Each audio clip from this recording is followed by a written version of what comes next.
Cinema theatre ಹತ್ರ ಆಗಿರ್ಬೋದು, ಪ್ರತಿಯೊಂದು ಜಾಗವನ್ನು ಹುಡುಕಿ ಎಲ್ಲಿ ನಾವು ಈ ಒಂದು ಅನ್ಯಾಯವನ್ನ, ದೌರ್ಜನ್ಯವನ್ನ ತಡೆಗಟ್ಟಲಿಕ್ಕೆ ಅಥವಾ ಪ್ರಿವೆಂಟ್ ಮಾಡಲಿಕ್ಕೆ ನಮಗೆ ಅವಶ್ಯಕತೆ ಎಲ್ಲೆಲ್ಲಿ ಬೇಕು ಅಂತ ಅನ್ಸುತ್ತೋ ಅಲ್ಲಿ ಎಲ್ಲ ಸ್ಥಳದಲ್ಲೂ ಕೂಡ ಈ ಹೆಲ್ಪ್ ಲೈನ್ ನಾವು ಅಂಟಿಸ್ತೀವಿ. ಬಟ್ ಹೆಲ್ಪ್ ಲೈನ್ ಕೊಡೋದ್ರ ಮುಖಾಂತರ ನಮ್ಮ ಕರ್ತವ್ಯ ಅಲ್ಲಿಗೆ ಮುಗಿಯೋದಿಲ್ಲ. ಆ ಹೆಲ್ಪ್ ಲೈನ್ ಬಳಕೆ ಕೂಡ ಮಕ್ಕಳು ಇವತ್ತು ಮಾಡಬೇಕು. ಹೆಣ್ಮಕ್ಳು ಇವತ್ತು ಆ ಹೆಲ್ಪ್ ಲೈನ್ ಬಳಕೆ ಮಾಡಬೇಕು. ಒಂದೊಂದು ಮನೆಯಲ್ಲಿ ಹೆಣ್ಮಕ್ಳ ಮೇಲೆ ಲೈಂಗಿಕ ದೌರ್ಜನ್ಯ ಆಗುತ್ತೆ, ಅನೇಕ ರೀತಿಯಾದಂತಹ ದೌರ್ಜನ್ಯಗಳಾಗ್ತಾ ಇದ್ದಾವೆ. ಇಲ್ಲಿ ಇಷ್ಟು ನನ್ನ ಸಂಖ್ಯೆಯಲ್ಲಿ ನನ್ನ ಮಹಿಳೆಯರಲ್ಲಿ ಸೇರಿದ್ದೀರಾ. ನಿಮ್ಮ ಸ್ವಂತ ಮನೆಯಲ್ಲಿನೇ ಏನೋ ದೌರ್ಜನ್ಯ ತಮ್ಮ ಮೇಲೆ ಮಾನಸಿಕವಾಗಿರಬಹುದು, ಫಿಸಿಕಲಿ ಆಗಿರ್ಬೋದು, ಲೈಂಗಿಕವಾಗಿರ್ಬೋದು. ಆದ್ರೆ ತಮಗೆ ಅದನ್ನ ಬೇರೆಯವ್ರ ಹತ್ರ ಹೇಳಲಿಕ್ಕೆ ಮುಜುಗರ ಆಗ್ತಾ ಇರುತ್ತೆ. ಅದನ್ನ ಮನೆಯವರ ಗಂಡನ ಹತ್ರ ಹೇಳಲಿಕ್ಕೆ ಮುಜುಗರ ಆಗಿರುತ್ತೆ. ಪೊಲೀಸ್ ಸ್ಟೇಷನ್ಗೆ ಹೋಗ್ಲಿಕ್ಕೆ ಧೈರ್ಯ ಇರೋದಿಲ್ಲ, ಯಾಕಂದ್ರೆ ಮರ್ಯಾದೆ ಪ್ರಶ್ನೆ. ಅಂತ ಒಂದು ಸಂದರ್ಭದಲ್ಲಿ ನಿಮ್ಮ ಸಹಾಯಕ್ಕೆ ನಿಮಗೆ ಆಸರೆಯಾಗಿ ಅಕ್ಕಪಡೆ ನಿಲ್ಲಲಿದೆ. ನಿಮ್ಮ ಹೆಸರನ್ನ ಗೌಪ್ಯವಾಗಿಡ್ತೀವಿ ಮತ್ತು ನಿಮಗೆ ನ್ಯಾಯವನ್ನ ಒದಗಿಸಿಕೊಡ್ಲಿಕ್ಕೆ ಮಹಿಳಾ ಮಕ್ಕಳ ಕಲ್ಯಾಣ ಇಲಾಖೆ ಜೊತೆಯಲ್ಲಿ ಗೃಹ ಇಲಾಖೆ ಕೂಡ ಕೈಜೋಡಿಸುತ್ತೆ. ಆದ್ದರಿಂದ 21ನೇ ಶತಮಾನದ ಮಹಿಳೆಯರು ಬಹಳಷ್ಟು ಸ್ವಾಭಿಮಾನದಿಂದ, ಧೈರ್ಯದಿಂದ ಬದುಕನ. ಅಕ್ಕಪಡೆಗೆ ಇನ್ನೊಂದು ಮಂತ್ರ ನಾನು ಹೇಳ್ತೀನಿ, ಅದೇನಪ್ಪ ಅಂತಂದ್ರೆ ಧೈರ್ಯ ಸರ್ವತ್ರ ಸಾಧನ. ಎಲ್ಲ ಮಹಿಳೆಯರು ಧೈರ್ಯದಿಂದ ಜೀವನ ಮಾಡಬೇಕು, ಸ್ವಾವಲಂಬನಿಗಳಾಗಬೇಕು, ಸ್ವಾಭಿಮಾನದಿಂದ ಜೀವನ ಮಾಡಬೇಕು. ನಿಮಗೆ ನಾವು ಆಸರೆಯಾಗಿ ಅಕ್ಕಪಡೆಯನ್ನ ಇಡ್ತೀವಿ. ಮುಂಬರುವಂತ ದಿನದಲ್ಲಿ ಈ ಒಂದು ಅಕ್ಕಪಡೆಯನ್ನ ಈಗ ಬರೀ ಜಿಲ್ಲಾ ಮಟ್ಟದಲ್ಲಿ ನಾವು ಪ್ರಾಯೋಗಿಕವಾಗಿ ನಾವು ಚಾಲನೆಯನ್ನ ಕೊಟ್ಟಿದ್ದೇವೆ.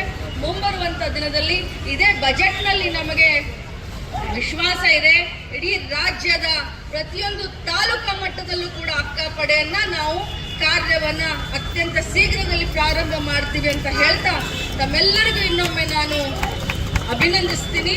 ಜೊತೆಯಲ್ಲಿ ಇನ್ನೊಮ್ಮೆ ತಮಗೆ ನಾನು ಕೇಳ್ಕೊಳ್ಳೋದೇನು ಅಂತಂದ್ರೆ ಸ್ವಲ್ಪ ಜಾಸ್ತಿ ನಮಗೆ ಪಬ್ಲಿಸಿಟಿಯನ್ನ ಕೊಡಿ. ಅಕ್ಕಪಡೆ ಇದೆ, ಮಹಿಳೆಯರಿಗೋಸ್ಕರ, ಮಕ್ಕಳಿಗೋಸ್ಕರ ಅಕ್ಕಪಡೆ ಇದೆ ಅನ್ನೋದು.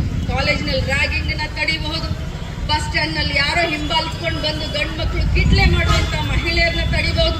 ಎಷ್ಟೋ ಜನ ಇವತ್ತು ಮಹಿಳೆಯರು ತಮ್ಮ ಮರ್ಯಾದೆಗೆ ಹೆದರಿ ಎಷ್ಟೋ ಜನ ಇವತ್ತು ಆತ್ಮಹತ್ಯೆ ಮಾಡ್ಕೊಳ್ತಿರ್ತಾರೆ. ಅಂತದ್ನ ತಡಿಬಹುದು. SSLC ಎಕ್ಸಾಮ್ ನಲ್ಲಿ ಸೆಕೆಂಡ್ ಇಯರ್ ನಲ್ಲಿ ಫೇಲ್ ಆದೆ ಅಂತ ಹೇಳಿ ಮರ್ಯಾದೆಗೆ ಹೆದರಿ ತಾವು ಆತ್ಮಹತ್ಯೆ ಮಾಡಿಕೊಡುವಂತ ಮಹಿಳೆಯರು ಕೂಡ ಅಕ್ಕಪಡೆಯನ್ನ ಸಂಪರ್ಕ ಮಾಡಿ ತಮ್ಮ ಮಾನಸಿಕ ಖಿನ್ನತೆ ಏನಾದ್ರೂ ಇದ್ರೆ ಕೂಡ ಮಹಿಳಾ ಮಕ್ಕಳ ಕಲ್ಯಾಣ ಇಲಾಖೆ ಅವರಿಗೆ ಕೌನ್ಸಿಲಿಂಗ್ ಮಾಡೋದ್ರ ಮುಖಾಂತರ ಅವರು ಮತ್ತೆ ಸದೃಢವಾಗಿ ಮಾನಸಿಕ ಆ ಒಂದು ಇದರಿಂದ ಹೊರಗಡೆ ಬರ್ಲಿಕ್ಕೂ ಕೂಡ ನಮ್ಮ ಅಕ್ಕಪಡೆ ಅವರಿಗೆ ಸಹಾಯ ಮಾಡುತ್ತೆ ಅನ್ನುವಂಥ ಮಾತನ್ನ ಹೇಳಿ ಇವತ್ತು ಬಹಳಷ್ಟು ಚೆನ್ನಾಗಿ ನಮ್ಮ ಗೃಹ ಇಲಾಖೆ, ನಮ್ಮ ಕಮಿಷನರ್ ಅವರಾಗಿರ್ಬೋದು, SP ಅವರಾಗಿರ್ಬೋದು, ಎಲ್ಲ ಸಿಬ್ಬಂದಿಗಳು ಮತ್ತು ನನ್ನ ಇಲಾಖೆ ಎಲ್ಲ ಸಿಬ್ಬಂದಿಗಳು, DD ಅವರು, ಎಲ್ಲ CDP ಗಳು ಆದಿಯಾಗಿ ಬಹಳ ಚೆನ್ನಾಗಿ ಇಲ್ಲಿ ಈ ಕಾರ್ಯಕ್ರಮವನ್ನು ಆಯೋಜನೆ ಮಾಡಿದ್ರಿ. ಒಂದು ಮಾಧ್ಯಮದ ಎಲ್ಲ ನನ್ನ ಸಹೋದರರು ಕೂಡ ತಾವು ಕೂಡ ಬಹಳಷ್ಟು ಹೊತ್ತಿನಿಂದ ಬಿಸಿಲಿನಲ್ಲಿ ನಿಂತು ಇದನ್ನ ತೋರಿಸಿದ್ದಕ್ಕೆ ಇನ್ನೂ ಜಾಸ್ತಿ ಪ್ರಚಾರ ಮಾಡಿ ಅಂತ ವಿನಂತಿ ಮಾಡಿಕೊಂಡು ಇನ್ನೊಮ್ಮೆ ಅಕ್ಕಪಡೆಗೆ ಶುಭಾಶಯವನ್ನ ಹೇಳ್ತಾ ನನ್ನ ಮಾತನ್ನ ಮುಗಿಸ್ತೀನಿ. ಬೀದರ್ ಜಿಲ್ಲೆಯ ಎಲ್ಲ ನನ್ನ ಪ್ರತೀಕ ಕಿತ್ತೂರು ರಾಣಿ ಚೆನ್ನಮ್ಮ, ಬೆಳಗಾವಿ ಜಿಲ್ಲೆಯ ಹೆಮ್ಮೆ, ಕರ್ನಾಟಕ ರಾಜ್ಯದ ಹೆಮ್ಮೆ, ಭಾರತ ದೇಶದ ಅಗ್ರಗಣ್ಯ ಮಹಿಳೆಯರಲ್ಲಿ ಕಿತ್ತೂರು ರಾಣಿ ಚೆನ್ನಮ್ಮನ ಹೆಸರು ಮೊದಲನೇದಾಗಿ ತೆಗೆದುಕೊಳ್ತಾರೆ. ಆ ಹೆಮ್ಮೆಯ ಜಿಲ್ಲೆಯಲ್ಲಿ ಇವತ್ತು ಮಹಿಳಾ ಮತ್ತು ಮಕ್ಕಳ ಕಲ್ಯಾಣ ಇಲಾಖೆ, ಗೃಹ ಇಲಾಖೆಯ ಸಂಯುಕ್ತ ಆಶ್ರಯದಲ್ಲಿ ಅಕ್ಕಪಡೆಗೆ ಒಂದು ವಿದ್ಯುಕ್ತವಾಗಿ ನಾವು ಚಾಲನೆಯನ್ನ ಕೊಟ್ಟಿದ್ದೇವೆ. ವಿಶೇಷವಾಗಿ ಈ ಕಾರ್ಯಕ್ರಮದಲ್ಲಿ ನಮ್ಮ ಬೆಳಗಾವಿ ಜಿಲ್ಲಾ SP ಅವರು ಭಾಗವಹಿಸಿದ್ದಾರೆ. ನಮ್ಮ ಬೆಳಗಾವಿ ಕಮಿಷನರೇಟ್ನ ನಮ್ಮ ಕಮಿಷನರ್ ಸಾಹೇಬರಿದ್ದಾರೆ. ನಮ್ಮ ಇಲಾಖೆಯ ಉಪನಿರ್ದೇಶಕರಾದಂಥ ಚೇತನ್ ಅವರು ಮತ್ತು ಈ ಒಂದು ಅಕ್ಕಪಡೆಗೆ ಇಡೀ ರಾಜ್ಯಾದ್ಯಂತ ನಮಗೆ ಅಕ್ಕಪಡೆಯ ಕೋಆರ್ಡಿನೇಟರ್ ಆಗಿ ಕೆಲಸ ಮಾಡ್ತಾ ಇರುವಂಥ ಬೀದರ್ ಜಿಲ್ಲಾ SP ಅವರ ವೈಫ್ ಕೂಡ ಶ್ರೀಮತಿಯವರಾದಂಥ ಶೈನಿ ಅವರು ಕೂಡ ನಮ್ಮ ಜೊತೆ ಇದ್ದಾರೆ. ಇಲಾಖೆಯ ಗೃಹ ಇಲಾಖೆ ಮತ್ತು ಮಹಿಳಾ ಮಕ್ಕಳ ಕಲ್ಯಾಣ ಇಲಾಖೆಯ ಎಲ್ಲ ನಮ್ಮ ಸಿಬ್ಬಂದಿಗಳೇ, ಮಾಧ್ಯಮದ ಎಲ್ಲ ಸಹೋದರ ಸಹೋದರಿಯರೇ, ಮತ್ತು ಮಕ್ಕಳು ಕೂಡ ಇಲ್ಲಿ ಬಂದಿದ್ದಾರೆ. ಮೊದಲನೇದಾಗಿ ಬೀದರ್ ಜಿಲ್ಲೆಯಿಂದ ಬಂದಂಥ ಎಲ್ಲ ನನ್ನ ಅಕ್ಕ ತಂಗಿಯರಿಗೆ ನಾನು ಅಭಿನಂದಿಸಲಿಕ್ಕೆ ಬಯಸ್ತೇನೆ.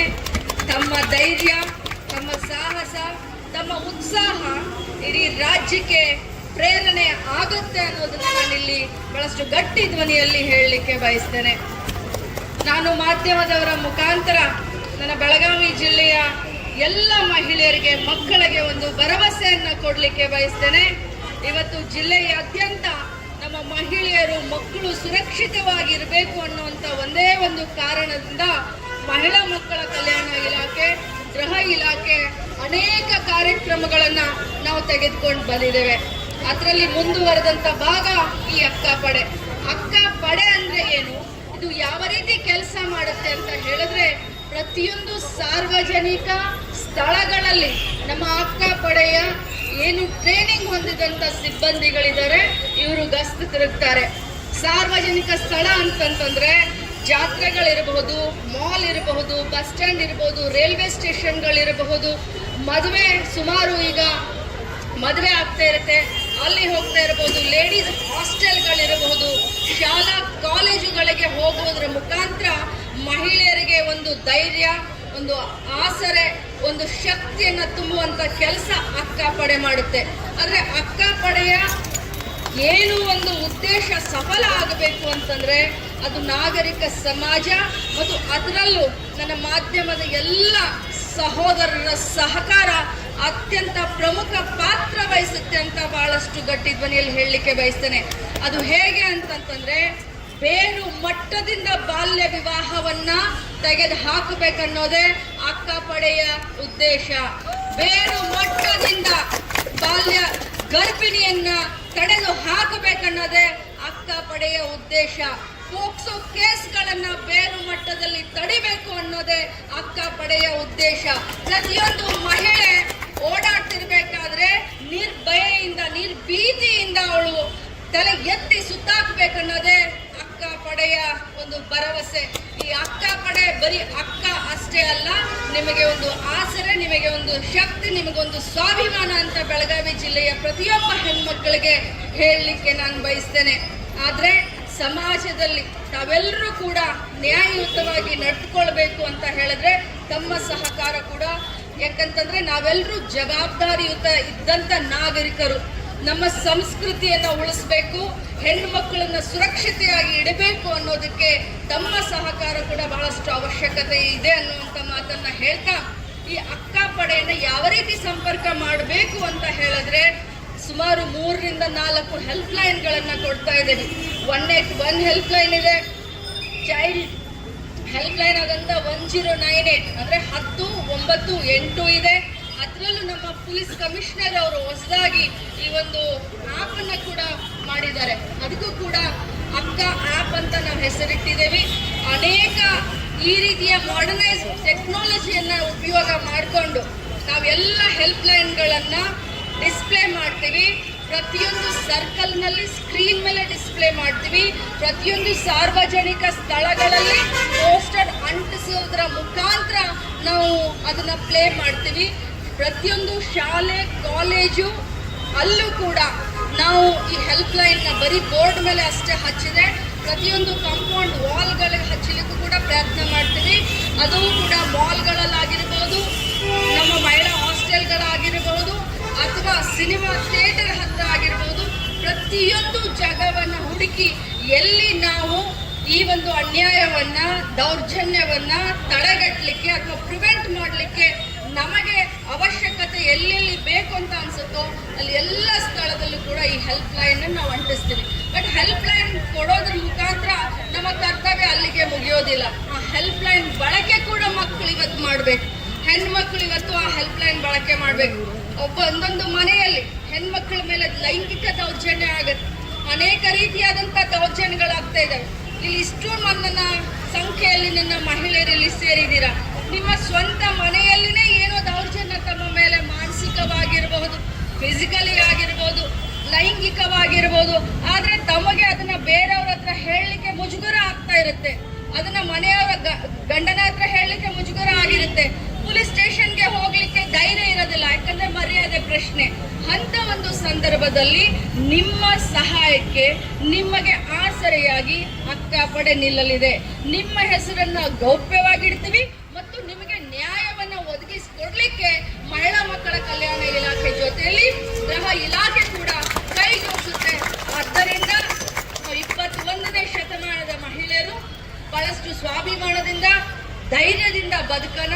ಅಕ್ಕಪಡೆಗೆ ಇನ್ನೊಂದು ಮಂತ್ರ ನಾನು ಹೇಳ್ತೀನಿ, ಅದೇನಪ್ಪ ಅಂತಂದ್ರೆ ಧೈರ್ಯ ಸರ್ವತ್ರ ಸಾಧನ. ಎಲ್ಲ ಮಹಿಳೆಯರು ಧೈರ್ಯದಿಂದ ಜೀವನ ಮಾಡಬೇಕು, ಸ್ವಾವಲಂಬನಿಗಳಾಗಬೇಕು, ಸ್ವಾಭಿಮಾನದಿಂದ ಜೀವನ ಮಾಡಬೇಕು.